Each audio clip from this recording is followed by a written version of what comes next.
இந்த நற்செய்திகளை அவர்களை அனுப்பிய பிறகு அவர்களிடத்திலே சொல்கின்றார், நீங்கள் எந்த வீட்டிற்கு சென்றாலும் இந்த வீட்டிற்கு அமைதி உண்டாயிற்று, அமைதி தங்குக என்று சொல்கின்றார்.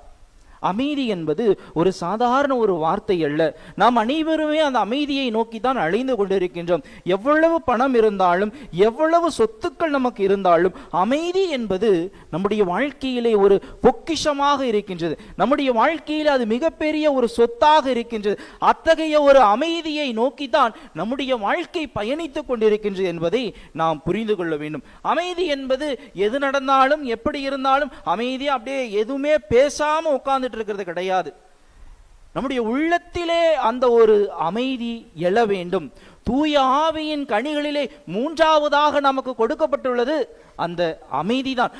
அந்த அமைதியை தான் அனைவருமே தேடிக்கொண்டிருக்கின்றோம். நம்முடைய வாழ்க்கையிலே நாம் எப்படியாவது கிடைத்த வேண்டும், என் வாழ்க்கையில் எப்படியாவது அமைதியாக இருந்து விடாதா என்று நாம் எல்லோருமே ஏங்குகின்றோம். அமைதிக்காக ஏங்காத ஒரு உள்ளம் கூட இந்த உலகத்திலே இல்லை என்பதை நாம் புரிந்து கொள்ள வேண்டும்.